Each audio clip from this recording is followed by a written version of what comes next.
क्योंकि हम लोग देख रहे हैं यहाँ कंपैरेटिवली मैंने तुम्हें दो प्रोसेस दिखाया कि अगर कोई जनरल सा क्वेश्चन पूछे कि आप रेस्पिरेशन को किससे रिलेट कर सकते हैं, ऐसी कौन सी प्रोसेस है जो टेम्परेचर देने पे जो हीट रिलीज कर रही है एंड हीट ऐसे रिलीज हो रहा है कि वो पूरा का पूरा कंबशन हो जा रहा है, वो खत्म हो जा रहा है। ठीक है, अब यहाँ हमने कार्बन स्केलेटन बात किया, वहां पे अगर तुम ब्रॉडली देखो तो वहां पे भी राख बचेगी। लकड़ी अगर तुमने जलाया तो राख बचेगी, उससे गोल्ड होना चाहिए तो राख बचेगी, अलग अलग तरीके का, लेकिन है वहां पे भी कार्बन। क्लियर, वो भी कार्बन है। तो हम रिलेट कर सकते हैं नेचर में होने वाली जो आग लगाते हैं हम लोग, जो लकड़ी जलाते हैं, उस प्रोसेस को we can relate with the cellular respiration. Photosynthesis हमेशा ऑप्शन में होगा, उससे तो बिल्कुल रिलेट नहीं करना है। फोटोसिंथेसिस से रिवर्स हो सकता है, रिवर्स हो सकता है। One is anabolism, another is catabolism. Clear बेटा? तो फास्ट ऑक्सीडेशन आप शो कर रहे हो, ऑक्सीडेशन क्या है? ऑक्सीडाइज कर दे रहे हो उस पर्टिकुलर मॉलिक्यूल से, आप हाइड्रोजन निकाल लो, उस पर्टिकुलर मॉलिक्यूल से आप इलेक्ट्रॉन निकाल लो, तो मॉलिक्यूल क्या हो जाएगा? ऑक्सीडाइज हो जाएगा। अब रिएक्शंस में देखो ध्यान से, अब यहाँ पे C6H12O6 की बात हो रही है, जो सैंपल लिया गया है, जो एग्जाम्पल लिया गया है वो ग्लूकोज का है दोनों केस में। क्लियर? रिलीज एनर्जी नोट करना है यहाँ पे ध्यान से, 673 673 दोनों इक्वल अमाउंट है। इट मीन्स कि ग्लूकोज मॉलिक्यूल के अंदर इतनी एनर्जी है। क्लियर? रिलीज हो रही, दोनों में उतनी एनर्जी है। ये क्या थी? फास्ट रिलीज ऑफ एनर्जी था, एक्सोथर्मिक प्रोसेस था। इसमें क्या हो गया हमारा? Release of hydrogen at a time 12 hydrogen. इसको छोड़ो, अभी हाइड्रोजन पे ध्यान दे दो, सिंपल सी चीजों को हम कंपेयर कर रहे हैं एकदम लेमैन की तरह। ठीक है, अपने दादी अम्मा को भी समझाओ तो समझा रहे। तो रिलीज ऑफ एनर्जी जब आप रिलेट कर रहे हो तो ग्लूकोज मॉलिक्यूल जितना एक सेल के अंदर कंबशन होने में एनर्जी को रिलीज कर रहा है, सेम अमाउंट ऑफ एनर्जी आपकी रिलीज हो रही है जब आप एक बर्निंग का एक्सपेरिमेंट कर रहे हैं। Is it clear? ठीक है, लेकिन प्रॉब्लम क्या है, जो डिफरेंस है वो ये है कि ये फास्ट एनर्जी है, ये स्लो एनर्जी रिलीज है। यहाँ पे एनर्जी रिलीज स्लो हो रहा है और वहां पे आपको पूरी आग लगी हुई दिख रही है। हायर टेम्परेचर मिलते ही वो रिलीज ऑफ एनर्जी फास्ट हो गया। Is it clear? पहला चीज कंपैरेटिवली यहाँ पे क्या हुआ, रिलीज ऑफ एनर्जी जो है वो स्लो है, स्लो प्रोसेस है, ये फास्ट प्रोसेस है। जब फास्ट प्रोसेस हो रही है, वो जैसे आग जला रहे हो आप, उसमें धुआं हो रहा है, वो बर्न हो रही है पूरी लकड़ी, उससे एनर्जी कहाँ जा रही है? एटमॉस्फेयर में जा रही है। आप अपनी बॉडी में ले रहे हो, वो भी उस सिस्टम के लिए एटमॉस्फेयर सराउंडिंग है। आप चारों तरफ बैठे हो तो you are a part of surrounding system of for particular burning unit. Clear? तो आप भी एटमॉस्फेयर ही हो, उसके सराउंडिंग हो, सराउंडिंग एटमॉस्फेयर के पार्ट हो गया। क्लियर? ये क्या हो गई? हाई टेम्परेचर पे हुआ, ये है लो टेम्परेचर पे। ये नॉन कैटालिटिक है, वहां आपने कोई भी ऐसा एंजाइमेटिक कैटालिटिक के पॉइंट ऑफ व्यू से क्या है, नॉन कैटालिटिक। लेकिन आप उसी में मिट्टी का तेल डालो तो वो क्या करेगा, उस रेट ऑफ रिएक्शन को बढ़ा देगा। और अनदर पॉइंट है जो हमें यहाँ कंपेयर करके देखना है कि एंजाइम है क्या यहाँ पे, नहीं है। यहाँ पे मेटाबॉलिज्म चल रही है, बॉडी के अंदर सेल के अंदर चल रहा है, तो this is under catalytic control. हर एक स्टेप एंजाइम के प्रेजेंस में हो रहा होगा। Is it clear? ठीक है, एग्जाम्पल में आ गया रेस्पिरेशन, एग्जाम्पल में है बर्निंग। तो this is previous year question, again I repeat कि बर्निंग सेलुलर रेस्पिरेशन को आप किससे कंपैरिजन कर सकते हो? वहां ऑप्शन में था कंबशन ऑफ फूड। ठीक है, बर्निंग। तो कंबशन ऑफ फूड से हम कैसे कंपेयर कर सकते हैं वो देखो। जब आपको इसका फंडामेंटल नहीं पता होगा तो आप उस ऑप्शन की तरफ देखोगे भी नहीं, रुकोगे ही नहीं कि रेस्पिरेशन और आग लगाने को कैसे आप कंपेयर कर सकते हैं। तो आप मेटाबॉलिक पाथवे में से ही कोई ऑप्शन करने की कोशिश करोगे। क्लियर? और यहाँ पे जब आपका कंप्लीट ऑक्सीडेशन हो जाएगा तो CO2 और वाटर रिलीज होता है, एटीपी का सिंथेसिस हो रहा है। This is anabolic, this is catabolic. Is it clear? ठीक है, अब रेस्पिरेशन की समरी है, अभी तक कल से जो लेक्चर चल रहा है उसकी समरी है। ऑक्सीडेशन ऑफ फूड, फूड को ऑक्सीडाइज किया गया, अब फूड में सब कुछ आ गया, कार्बोहाइड्रेट, फैट, प्रोटीन, सब कुछ आ रहा है, और this is the summary of respiration, this is not the summary of glycolysis. Is it clear? Oxidation of food, food किसी भी फॉर्म में हो उसको हमें ऑक्सीडाइज करना है। ऑक्सीडाइज करना सिंपल सी बात है, उसके अंदर हाई एनर्जी है, बॉन्ड में हाई एनर्जी के रिलीज कराने के लिए हमको बॉन्ड को तोड़ना है, बॉन्ड को तोड़ रहे हैं तो उससे क्या निकलेगा बेटा? इलेक्ट्रॉन्स। ठीक है, वही हाई एनर्जी के इलेक्ट्रॉन्स हमें वहां से निकाल लेने हैं, and then parallelly protons, electron सब कुछ निकालते हुए आप वहां पे फोर्स जनरेट करते हो, और उससे इलेक्ट्रॉन का निकलना, हमें यही रुकना था एक्चुअली।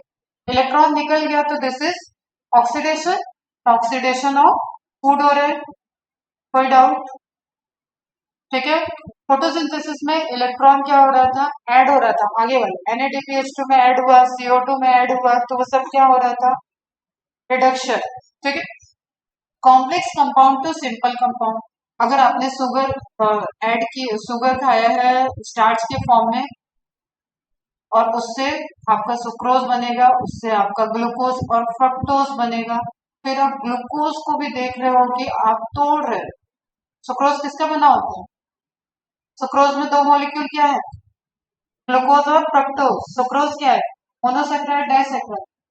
डाइसेक्राइड। ठीक है, तो फ्रक्टोज और ग्लूकोज दोनों को सिंपलर फॉर्म में तोड़ना है, मतलब इसके अंदर क्या है? एल्डिहाइड ग्रुप, हाइड्रोजन एटम, यही है। तो आपका वो सिंपलर फॉर्म क्या है? कार्बन डाइऑक्साइड और water molecule.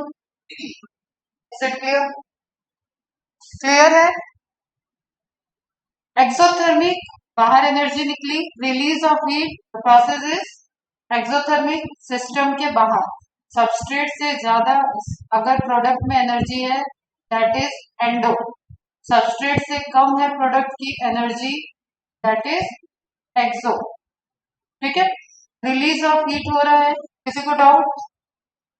Release of hydrogen, reduction है, सॉरी ऑक्सीडेशन है, तो प्रोसेस में क्या होगा? हाइड्रोजन एटम को बाहर निकालना, ऑक्सीजन एटम को ऐड करना, इलेक्ट्रॉन को बाहर निकालना। ठीक है, तो क्या हो रहा है आपका? रिलीज ऑफ हाइड्रोजन हो रहा है। फिफ्थ पॉइंट में आपका दिया output, output of hydrogen in phases, जैसे जैसे प्रोटॉन आपका ऐड होगा उस तरीके से आपके वहां डिफरेंट डिफरेंट फेजेस। ठीक है, डिफरेंट डिफरेंट स्टेप में प्रोटॉन रिलीज होगा, आपको देखना है वो, और वही एकोमुलेट होगा एंड देन प्रोटोमोटिव फोर्स होगा। कोई एक सिंगल स्टेप प्रोसेस नहीं है, फेजेस में होगा, अलग अलग फेज में, कुछ ग्लाइकोलिसिस में होगा, कुछ क्रेब साइकिल में होगा, एंड फाइनली आपके electron transport system. Energy conserve क्या इंडिकेट कर रहा है ये point? What is energy conserve?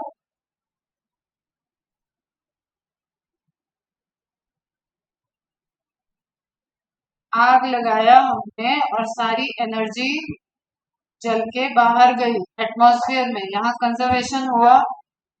Conservation हुआ यहाँ? नहीं हुआ। बॉडी के अंदर क्या कर रहे हैं हम उससे?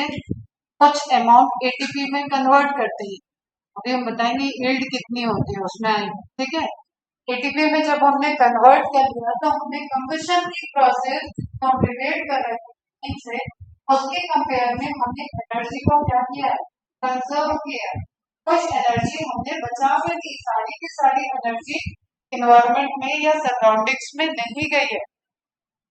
Is it clear? तभी तो हम उस एनर्जी को मेटाबॉलिज्म में यूज कर रहे हैं, तो एनर्जी कंजर्व हो रहा है in the form of ATP. Enzymatic controlled reaction से बेटा, तो एंजाइमेटिक कंट्रोल्ड होगा, हर रिएक्शन एंजाइम से कंट्रोल्ड होगा। एंजाइम है तो टेम्परेचर कैसा होना चाहिए? आप आग लगा के नहीं चला सकते ये प्रोसेस, टेम्परेचर का एक ऑप्टिमम रेंज होना चाहिए ताकि सारे एंजाइम्स आपके प्रॉपर फंक्शन कर सकें।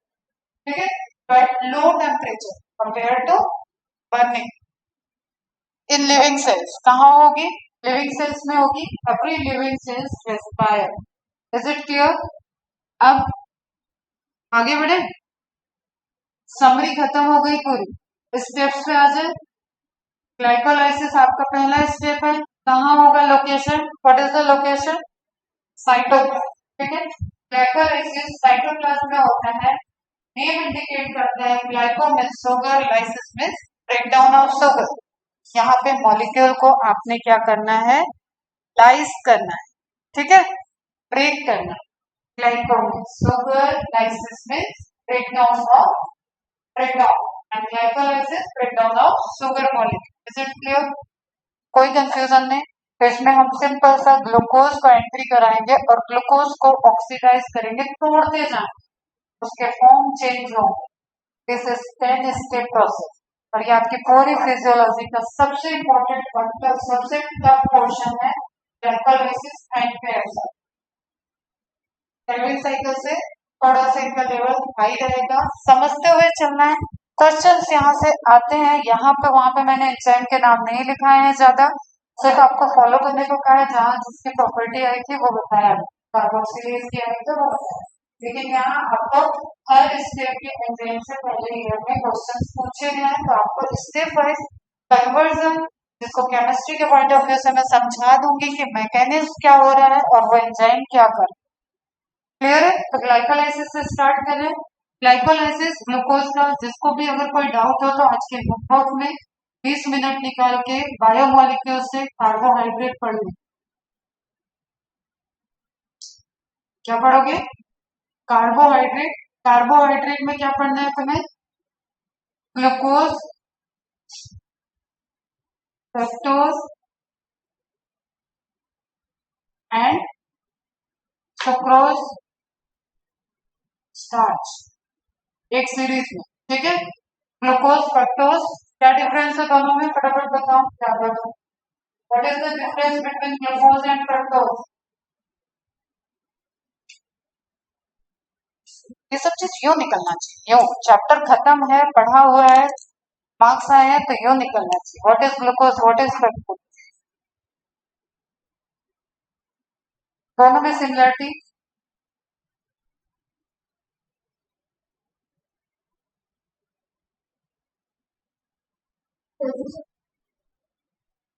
सेम क्या है? फंक्शनल ग्रुप अगर अलग है तो स्ट्रक्चर कैसे सेम हो सकता है?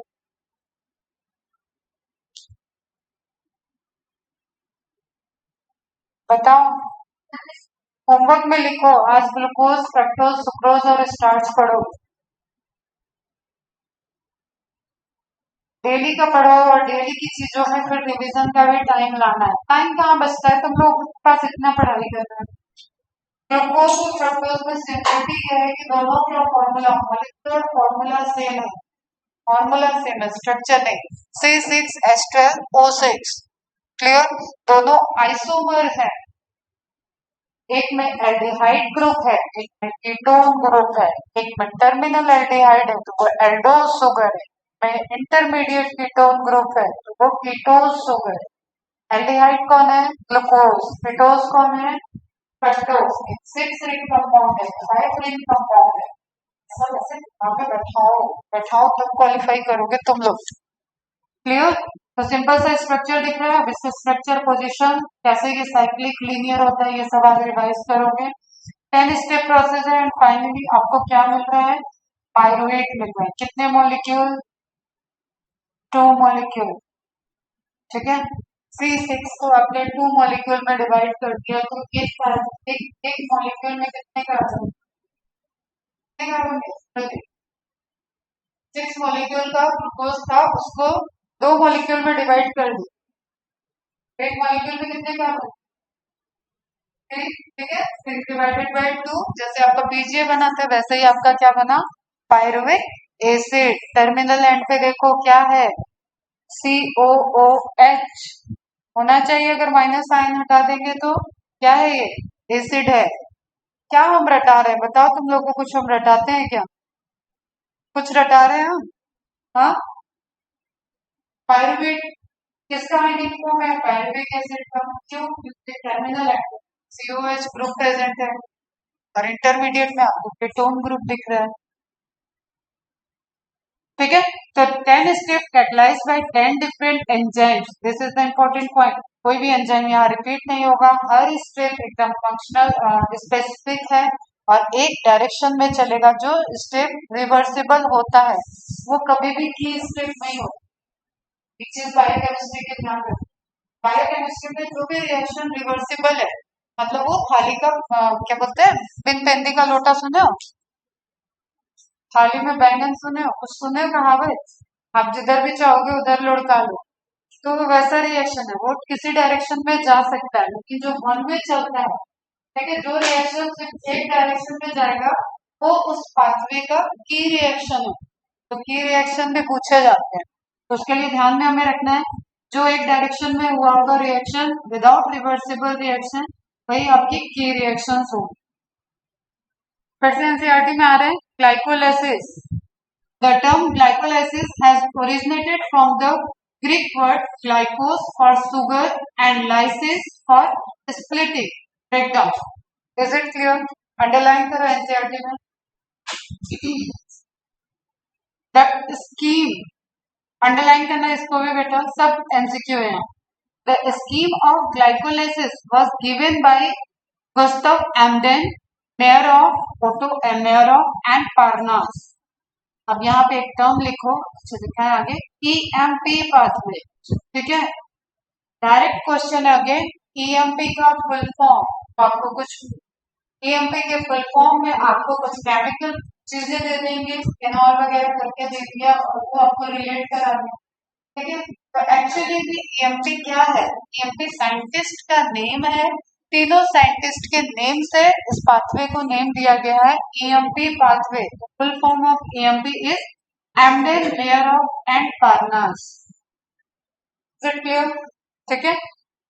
In anaerobic organism it is the only process in respiration. Anaerobic process में, क्योंकि आगे की प्रोसेस को हम फर्मेंटेशन बोलते हैं, देन रेस्पिरेशन यहीं पे खत्म हो जाता है, अभी कर सकता, ठीक है। रेस्पिरेशन की और स्टेप नहीं है, ग्लाइकोलाइसिस के बाद वो फर्मेंटेशन में गया है, वो प्रोसेस दूसरी है। तो ग्लाइकोलाइसिस ही सिर्फ एक मेटाबॉलिक पाथवे है एनारोबिक के केस में, जिसके थ्रू आप एनर्जी का फॉर्मेशन करते हो।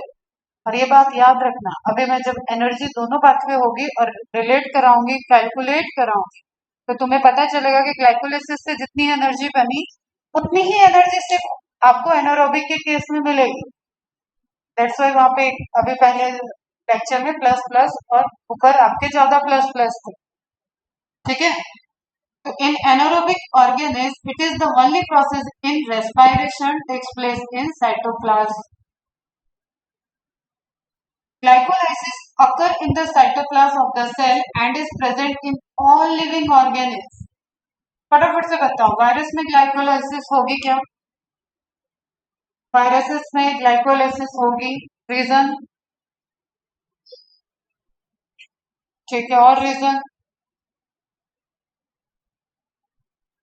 उसमें साइटोप्लाज्म नहीं होता, ठीक है, साइटोप्लाज्म नहीं होता है और ये रिएक्शन और इससे रिलेटेड एंजाइम साइटोप्लाज्म में प्रेजेंट होता है। तो glycolysis never reported in viruses. In this process even, इसका मतलब वायरसेस क्या हो गए, हमेशा आपके सिस्टम पे ही डिपेंडेंट होंगे, वो होस्ट के अंदर जाके उस लिविंग में कन्वर्ट होता है, लेकिन रेस्पायर नहीं कर रहा है, इसलिए आप होस्ट के अंदर भी उसको लिविंग नहीं कहते। And respiration is the characteristics of all living organ. In this process glucose undergoes partial oxidation, क्योंकि अभी आपको CO2H2O नहीं निकला है, ठीक है, पायरुवेट बना है, अभी आपने इससे CO2 रिलीज नहीं किया, पूरी तरीके से इसका डीकार्बोक्सिलेशन नहीं हुआ है, ऑक्सीडेशन पूरी तरीके से नहीं हुआ है, प्रोसेस क्या है, पार्शियल ऑक्सीडेशन। तो इट मीन्स कि एनारोबिक में सिर्फ और सिर्फ पार्शियल ऑक्सीडेशन होता है, फर्मेंटेशन में जाके जब अल्कोहल का फॉर्मेशन होगा देन वहां पे CO2 रिलीज होगी, ठीक है। और CO2 रिलीज फर्मेंटेशन में हो रही है, ग्लाइकोलाइसिस में नहीं हो रही। ये भी question, to form 2 molecules of pyruvic acid, यही है सिंपल, एक लाइन में अगर आप ग्लाइकोलाइसिस को डिफाइन करो तो glycolysis is the partial oxidation of glucose molecule which takes in cytoplasm as a 2 molecule of pyruvic acid formed। Clear है बेटा? In plants this glucose is derived from sucrose, क्या है, डाइसैकेराइड है, ठीक है, डाइसैकेराइड है, इसमें आपके एक ग्लूकोज एक फ्रक्टोज मॉलिक्यूल है। तो ग्लूकोज कहाँ से आए, सुक्रोज से आया। सुक्रोज कहाँ से आया? सुक्रोज कहाँ से आया? स्टार्च को जो स्टोर किया था प्लांट बॉडी के अंदर, जो स्टार्च स्टोर थे, storage form of food starch, ठीक है, storage form, transported form of sugar, sucrose, ठीक है। तो सुक्रोज, स्टार्च से डाइजेशन से सुक्रोज बना, जो कि आपका एंड प्रोडक्ट कह सकते हैं फोटोसिंथेसिस का, ग्लूकोज। ग्लूकोज के बाद हमने वहां पे पाथवे में ही बताया कि अब आगे पाथवे जा सकता है, सिर्फ ग्लूकोज भी बन सकता है, वो सेलुलर रेस्पिरेशन में जा सकता है, वो डाइसेक्राइड में भी कन्वर्ट हो सकता है, वो आइसोमेरिज्म में कन्वर्ट होकर वो फ्रक्टोज को बना लेगा, एल्डिहाइड ग्रुप की जगह कीटोज ग्रुप हो जाएगा, C1 C2 में बॉन्ड चेंज हो जाता है। क्लियर है बेटा?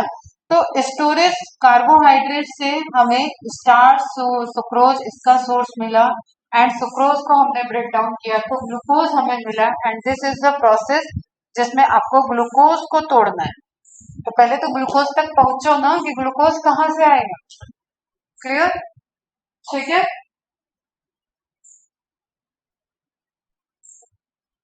Sucrose is converted into glucose and fructose by the enzyme invertase, जो कि दोनों क्या है आपस में, मॉलिक्यूलर फॉर्मूला सेम है, इसका मतलब ना कुछ ऐड हो रहा है ना कुछ निकल रहा है, ठीक है, ना कोई लॉस हो रहा है ना कोई निकल रहा है, ना कोई लॉस हो रहा है ना कोई गेन हो रहा है।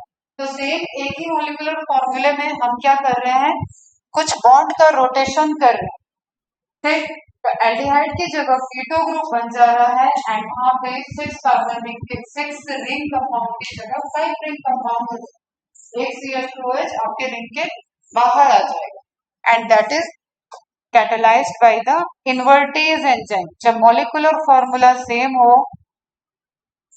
और स्ट्रक्चर डिफरेंट हो, मॉलिक्यूलर फॉर्मूला सेम, एक ऐसा रिएक्शन जिससे सबस्ट्रेट और प्रोडक्ट के मॉलिक्यूलर फॉर्मूला में चेंज ना है, same of substrate and product. फिर एंजाइम को कैटेलाइज करता है, एंजाइम ऐड होगा ना डिलीट होगा, वहां से कुछ ऐड तो करेगा नहीं ना डिलीट करेगा। इन्वर्टेस एंजाइम ऐसा एंजाइम है जो कि मॉलिक्यूलर फॉर्मूले को सेम रखेगा, अंदर बॉन्ड रोटेशन से वो चेंज स्ट्रक्चर को कर सकता है, फंक्शनल ग्रुप को चेंज कर सकते हैं। एंड दीज टू मोनोसैकेराइड, और यहाँ पे क्या चेंज हो रहा है, फिर से लिखो, CHO से C double bond O, C double bond O तो ऐसे, ठीक है, C double bond O, and these two monosaccharides readily enter the glycolytic pathway। अब एक चीज यहाँ पे मार्क कर लो कि दोनों मोनोसैकेराइड ग्लाइकोलिटिक पाथवे में जा सकते हैं, जबकि हमने ब्रेक डाउन किया तो उसका पाथवे है, ठीक है। और अभी तुमको आगे इसका आंसर मिल जाए कि कैसे मैंने फ्रक्टोज को एंटर करा, जितना लिखा है बस उसको ध्यान से सुनो। अगर कोई पूछता है कि फ्रक्टोज ग्लाइकोलिसिस में पार्टिसिपेट करेगा क्या, glycolysis is the process of oxidation of fructose, is it correct और incorrect? The answer is correct. Clear? Fructose और ग्लूकोज दोनों ग्लाइकोलिसिस पाथवे को बढ़ते हैं। Glucose and fructose are phosphorylated to give rise to glucose 6-phosphate। पहला reaction वहीं पे mark करो 1, अपनी थ्योरी में मार्क करो, रिएक्शन फिर दिया हुआ है तुमको, पाथवे दिया हुआ है, थ्योरी में मार्क करो तो यहाँ हमारा पहला स्टेप स्टार्ट हो। Glucose and fructose are phosphorylated to give rise to glucose 6-phosphate। अब फ्रक्टोज भी यहाँ लिख दिया है और आगे लिखना चाहिए।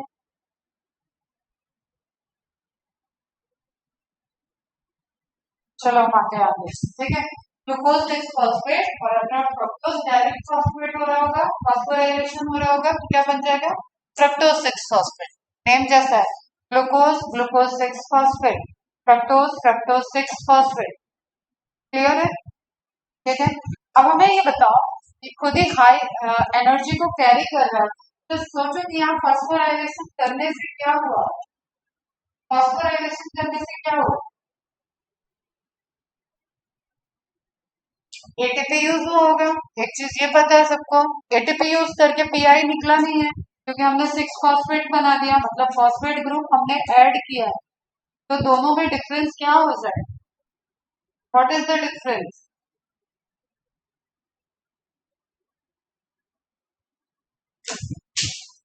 दोनों में डिफरेंस ये है कि ग्लूकोज एक स्टेबल मॉलिक्यूल था जिसके अंदर हाई एनर्जी वाले बॉन्ड है, लेकिन उस बॉन्ड को तोड़ने के लिए उसकी स्टेबिलिटी के ऊपर हमें एनर्जी सप्लाई करनी है। ठीक है, समझो इस चीज को। कोई चीज ग्लूकोज तो ऐसे डाइजेस्ट होके आ रहा है, वो हर जगह क्यों नहीं टूट, पाथवे में आके क्यों टूट रहा है? अगर उसके अंदर इतने एनर्जी बॉन्ड है कि वो टूट जाए। जैसे हमने एंडोडायोल का नाम लिया था 6 कार्बन कंपाउंड, कहाँ पे? आरबीपी पे जब CO2 से बाइंड किया था तब। लेकिन वो अनस्टेबल क्यों है? क्योंकि उसकी बॉन्ड हाई एनर्जी पर। तो अभी ये अनस्टेबल नहीं था ग्लूकोज। ग्लूकोज को तोड़ने के लिए एंडोडायोल टूटा था तब आपको पीजीए मिला था। तो ग्लूकोज ऐसे डायरेक्ट नहीं टूटने को रेडी है। तो हमें ग्लूकोज को, एनर्जी वाला मॉलिक्यूल है वो, लेकिन और एनर्जी की सप्लाई देके उसको पहले हाई एनर्जी वाला मॉलिक्यूल बनाना है। तो that is the process of phosphorylation. जब आप किसी में फॉस्फेट बॉन्ड ऐड करते हो तो that bond is high ionisation energy होती है, उसके पास एनर्जी ज्यादा होती है। तो ये ग्लूकोज आपका क्या हो गया? हाई एनर्जी मॉलिक्यूल हो गया। Is it clear? अब इसको तोड़ सकते हैं, अब इससे इलेक्ट्रॉन निकाल सकते हैं। अभी हमने क्या किया, उसके इलेक्ट्रॉन सब स्टेबल स्टेट में थे। क्लोरोफिल में क्या हो रहा था? लाइट को एब्जॉर्ब करके इलेक्ट्रॉन एक्साइट हुए, एनर्जी आई थी लाइट की फॉर्म में। यहाँ पे क्या है, लाइट को जाने के लिए हमें एक केमिकल को ऐड करके उसके इलेक्ट्रॉन को एक्साइटेड करके निकालना है। वाले इलेक्ट्रॉन निकला कि ऑक्सीडेशन हुआ? Is it clear? ठीक है, समझ में आ रहा है? तो ऐड किया हमने फॉस्फेट। तो ऐसे जैसे जितने भी रिएक्शन होते हैं जो एटीपी के यूज करके होते हैं, उनको जो एंजाइम करता है दैट एंजाइम इज काइनेज। ये बात क्लियर है? काइनेज एंजाइम की वर्ड इंडिकेट कर रहा है increase the kinetic energy. Is it clear? अब हेक्सो क्या है यहाँ पे? ग्लूकोज तुम्हारा C6 है, सिक्स कार्बन वाला शुगर है, हेक्सो शुगर है। हेक्सो शुगर का फॉस्फोराइलेशन करने वाला एंजाइम हेक्सो काइनेज। कितनों को समझ में आई ये बात? Raise your hand. ठीक है, एंजाइम का नाम रखना पड़ेगा। नहीं, एटीपी को एंटर करा रहे हैं लेकिन तोड़ नहीं रहे कि एटीपी और पीआई में। एटीपी तो निकलेगा लेकिन पीआई नहीं निकलेगा। उससे फॉस्फेट को हमने ऐड कर लिया और ग्लूकोज को हाई एनर्जी वाला मॉलिक्यूल बना दिया, ग्लूकोज 6 फॉस्फेट। क्लियर? अब इस ग्लूकोज के पास एनर्जी ज्यादा है, ये अपने को चेंज करेगा, अपनी एनर्जी देना चाहेगा, टूटेगा। Is it clear? और ग्लूकोज 6 कार्बन कंपोनेंट का हेक्सोज शुगर है, एंड हेक्सोज शुगर पे वर्क करने वाला kinase enzyme known as hexokinase. This phosphorylated form of glucose then isomerizes. Isomerizes मतलब आगे फॉर्मूला सेम रहेगा, तो अपने को आइसोमेरिक नेचर को आइसोमेरेज एंजाइम से एंजाइम को रिएक्शन को कैटेगराइज किया जाएगा और वो अपने फॉर्म को चेंज करेगा। This phosphorylated form of glucose then isomerizes to produce fructose 6 phosphate। ये आपका सेकेंड रिएक्शन। ठीक है, अभी हम थोड़ा रिएक्शन देख लेते हैं फिर वापस आते हैं। तो पहले रिएक्शन को कंप्लीट करो। पहले देखो, ये इसका हाइड्रोक्सिल ग्रुप था, ध्यान से अब देखते चलो। ठीक है, हाइड्रोक्सिल ग्रुप एटीपी एंटर किया और ये हेक्सोकाइनेज आपका वर्क करता है मैग्नीशियम आयन के प्रेजेंस ऑफ एलिमेंट से रिलेटेड रहते थे, पढ़ते थे। यही इस नोट्स में ऊपर मार्क होना चाहिए कि हेक्सोकाइनेज एक्टिविटी के लिए मैग्नीशियम आयन रिस्पॉन्सिबल है, एसेंशियल एलिमेंट है। तो आपने मिनरल्स एंड एलिमेंट में भी पढ़ा। क्लियर है? वहाँ हाई एनर्जी के बेसिस पे हम लोग कैटेगराइज किए थे एलिमेंट को, तो हाई एनर्जी वाले में मैग्नीशियम आया था। क्लियर? यहाँ पे आपका फॉस्फेट ग्रुप ऐड हो गया किस पोजीशन पे? 6 पोजीशन। कंपाउंड क्या बन गया? Glucose 6 phosphate. कोई डाउट? बाकी ये स्ट्रक्चर रिवाइज करना। Alpha beta position, hydroxyl group, CH2H कहाँ अटैच होता है, लीनियर से साइक्लिक कैसे कन्वर्ट होता है, ये सब रिवाइज करें। एंजाइम हेक्सोकाइनेज, काइनेटिक एक्टिविटी, जब भी एटीपी ऐसे आएगा तो जो एंजाइम है फॉस्फोराइलेशन अगर हो रहा है एटीपी का नहीं किसी मॉलिक्यूल का, तो एंजाइम वहां पे कौन सा होगा, काइनेज ग्रुप का, और सबस्ट्रेट पे डिपेंडेंट उस एंजाइम का नाम होगा, this is hexo sugar. Hexo sugar पे वर्क करने वाला enzyme hexokinase, converted into glucose 6 phosphate. Structure नहीं भी बनाओगे तो सिंपल आपको लिखना है, सॉरी ग्लूकोज, मतलब स्ट्रक्चर मत लिखना, glucose hexokinase and then glucose 6 phosphate. 6 को जरूर मेंशन कर देना, इट इज कार्बन 6 ना कि 6 फॉस्फेट है, पोजीशन कार्बन की पोजीशन।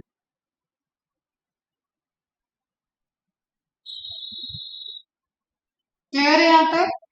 तो glucose is phosphorylated to form glucose 6 phosphate. Phosphorylation किसका हुआ, हेक्सो सुगर का हुआ। The reaction, this is very very important point with respect to human physiology या animals. The reaction is catalyzed by the specific enzyme glucokinase. इसी enzyme को जब ये liver में होता है, क्योंकि लीवर में ग्लूकोज ग्लाइकोजन की मेटाबॉलिज्म होती है, पढ़ाएंगे इस रिस्पेक्ट में इसी एंजाइम को क्या बोलते हैं, ग्लूकोकाइनेज। अदर देन लीवर से प्लांट में हो किसी एनिमल में हो, सब जगह क्या इसको बोलेंगे, hexokinase.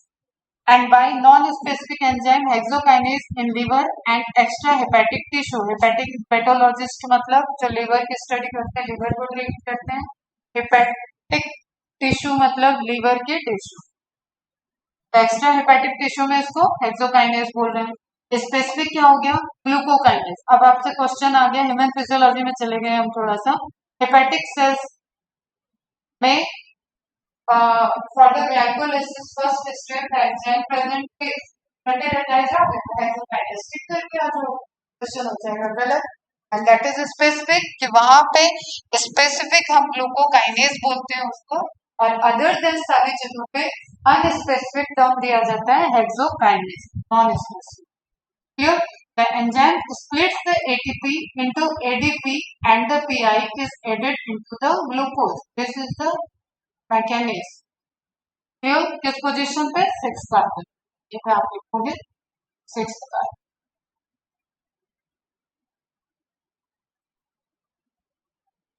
Hexokinase is key glycolytic enzyme. This is again question, क्योंकि ये काइनेटिक रिएक्शन कर रहा है, ये पहले जैसे क्लोरोफिल को एक्साइटेड होना जरूरी था ना, क्लोरोफिल को लाइट को एब्सॉर्ब करना जरूरी था ना, तभी वो प्रोसेस चली थी। तो पहला स्टेप यहाँ पे है, ऑल्दो वी नो कि ग्लूकोज इज एनर्जी मॉलिक्यूल, वो केमिकल एनर्जी लेके आ रहा है और उसको हम ऑक्सीडाइज करके एनर्जी निकालने वाले, लेकिन वो स्टेबल है, उसको अनस्टेबल करने के लिए हमने उस पर एनर्जी बढ़ा दी। जैसे कोई बहुत अच्छा शांति स्वभाव का इंसान है, उसको बार बार किसी एक बात के लिए पिंग करते रहो, 2 दिन नहीं रिएक्ट करेगा, तीसरे दिन भी गाली गलौज करते रहो, 14 दिन मारेगा जरूर। तुमने उसको जबरदस्ती रिएक्शन कराने के लिए उसकी स्टेबिलिटी को छेड़छाड़ कर, क्लियर बेटा, वही है। तो की ग्लाइकोलिटिक एंजाइम है hexokinase, catalyzes a regulatory step in glycolysis that is irreversible. अभी मैंने बताया था कि जो इरिवर्सिबल होगा वही की रिएक्शन है, और from the point of view कि आपको उसकी एनर्जी को बढ़ाना है, उससे हम रिलेट कर सकते हैं कि ये आपका की रिएक्शन हो। Like many other kinases requires magnesium, and सभी kinases एंजाइम को मैग्नीशियम चाहिए होता है फॉर देयर एक्टिविटी।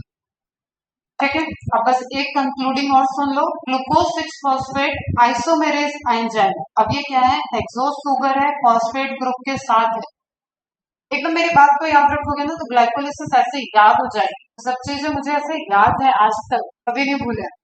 ठीक है, ग्लूकोज क्या है, हेक्सो सुगर है, फॉस्फेट ग्रुप है उसके पास, तो सबस्ट्रेट क्या हो गया, फॉस्फो हेक्सोज। मैकेनिज्म क्या होगा, आइसोमेरेज, मॉलिक्यूलर फॉर्मूला चेंज नहीं होगा, स्ट्रक्चर चेंज होगा, एंजाइम क्या आ गया, आइसोमेरेज। क्लियर है? तो phospho hexose isomerase again in presence of magnesium ion, इसकी एक्टिविटी होगी, कन्वर्ट हुआ। अब देखो 6 रिंग से 5 रिंग स्ट्रक्चर में कन्वर्ट हो, and that is fructose 6 phosphate. Clear है? अब यहीं पे कंक्लूड कर रहे हैं। अब अगर हम कहें कि फ्रक्टोज फ्रक्टोज ग्लाइकोलिटिक स्टेप में आया है ग्लाइकोलिसिस में, तो उसको कौन सा स्टेप नहीं करना पड़ेगा बताओ? दोनों स्टेप एक ही जगह पे पहुंच गए। ग्लूकोज आया था, ग्लूकोज 6 फॉस्फेट से फ्रक्टोज में पहुंचा। आप ये सेकेंड स्टेप देख लो। Is it clear? पहले स्टेप में उसको ग्लूकोज 6 फॉस्फेट बनना पड़ा, और दूसरे स्टेप में उसने आइसोमेरेज किया और वो फ्रक्टोज 6 फॉस्फेट में कन्वर्ट हो गया। तो ऑब्वियसली ये स्टेप नहीं होगा, एक स्टेप नहीं करना है ना। फ्रक्टोज डायरेक्ट फॉस्फोराइलेट हो जाएगा और फ्रक्टोज 6 फॉस्फेट बन जाएगा। जिस ग्लाइकोलिसिस में fructose as a substrate use होगा, वो ग्लाइकोलिसिस 9 स्टेप की प्रोसेस होती है। Is it clear? ठीक है। ग्लूकोज आया, ग्लूकोज 6 फॉस्फेट बना, ठीक है, काइनेटिक एक्टिविटी से, और वो आइसोमेरिक एक्टिविटी से फ्रक्टोज 6 फॉस्फेट में कन्वर्ट होता है। अब हमने सीधे फ्रक्टोज ही लिया, तो फ्रक्टोज डायरेक्ट फ्रक्टोज 6 फॉस्फेट में कन्वर्ट हो जाएगा, मतलब वो डायरेक्ट कहाँ एंटर किया? सेकेंड स्टेप में। इसका फॉस्फोराइलेशन हो जाएगा, इसको आइसोमेरिज की नीड ही नहीं है। तो कौन सा स्टेप नहीं होगा? पहला स्टेप होगा, सेकेंड स्टेप नहीं होगा। Is it clear? ग्लूकोज से ग्लूकोज 6 फॉस्फेट वही प्रोसेस हो रही है फ्रक्टोज से फ्रक्टोज 6 फॉस्फेट। तो स्टेप सेकंड नहीं होगा जिसमें आइसोमेरिज हो रही है। तो जब आपका fructose as a substrate entry करता है, तो रिएक्शन जो हो जाता है वो 9 स्टेप प्रोसेस हो जाती है। क्लियर है? Glucose 6-phosphate is isomerized to fructose 6-phosphate by phosphohexose isomerase. This reaction involves an aldose-ketose isomerization. अब और टफ क्वेश्चन को बनाना होगा तो टर्मिनोलॉजी यूज करेगा, एल्डोज कीटोज आइसोमेराइजेशन। यहाँ पे एल्डिहाइड ग्रुप है, यहाँ पे कीटो ग्रुप है, तो आइसोमेराइजेशन क्या हो रहा है? एल्डोज से कीटोज। डायरेक्ट क्वेश्चन अगेन है आपका, in which stage aldose ketose isomerization takes place in glycolysis. अब अगर आप फोकस नहीं करोगे तो आपको डायरेक्ट ये बुक से कोई क्वेश्चन नहीं पूछ रहा है। क्लियर है? आपको एल्डोज क्या है? ग्लूकोज। कीटोज क्या है? फ्रक्टोज। तो एल्डोज और कीटोज कहाँ पे हो रहे हैं? जहां पे ग्लूकोज फ्रक्टोज में कन्वर्ट हो रहा है। तो second step of glycolysis is aldose ketose isomerisation. Important है, catalyzed by phosphohexose isomerase. There is opening of glucopyranose ring of glucose 6-phosphate to a linear structure, which then changes to the furanose ring structure of fructose 6-phosphate. This is homework. ये पढ़ाया हुआ है मैंने, revise करो। अगर glucose से fructose बन रहा होगा तो इसका लीनियर फॉर्म ओपन करो, देन रोटेशन करो, फिर एल्डिहाइड से कीटोन बनेगा, एंड देन वो साइक्लिक फॉर्म में जाएगा। उस टाइम मैंने ये भी बताया था कि लिविंग के अंदर साइक्लिक स्ट्रक्चर होते हैं, क्योंकि दिस इज स्टेबल स्ट्रक्चर। ठीक है, यहाँ पे करते हैं कंक्लूड। हो गया ये समराइज करना, 2 स्टेप हो गए। ठीक है, ग्लूकोज से ग्लूकोज 6 फॉस्फेट का बनना एंड ग्लूकोज 6 फॉस्फेट से फ्रक्टोज 6 फॉस्फेट का बनना। पहले में हेक्सोकाइनेज, दूसरे में आइसोमेरेज एंजाइम। कौन सा आइसोमेरेज एंजाइम? फॉस्फोहेक्सोज आइसोमेरेज। काइनेज कौन सा? हेक्सोकाइनेज। सबस्ट्रेट को याद रखो और प्रोसेस याद करो। कोई भी पूछेगा फॉस्फोराइलेशन किसका हुआ, ग्लूकोज का या फ्रक्टोज का? ठीक है, ग्लूकोज और फ्रक्टोज दोनों। फ्रक्टोज एज ए सबस्ट्रेट आएगा तो फ्रक्टोज का होगा, ग्लूकोज एज ए सबस्ट्रेट आएगा तो कीटोज एल्डोज में नहीं जाएगा, एल्डोज कीटोज में जाएगा। बेटा ग्लूकोज फ्रक्टोज में कन्वर्ट हो रहा है। क्लियर है यहाँ तक? इसको अच्छे से पढ़ना, रिवाइज करना।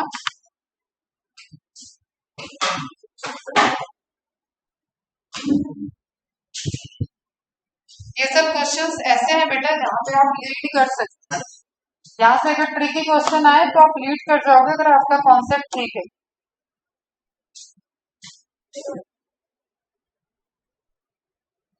और ये बायो का एक टफ क्वेश्चन है, इसलिए हम पहले डिस्क्लेमर दे दे रहे हैं, थोड़ा सा जग के अच्छे से पढ़ लो।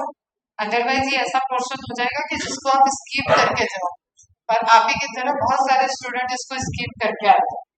तो हमें लीड लेने के लिए वही चीजें निकालनी होती है जो बहुत सारे नहीं करते। ठीक है।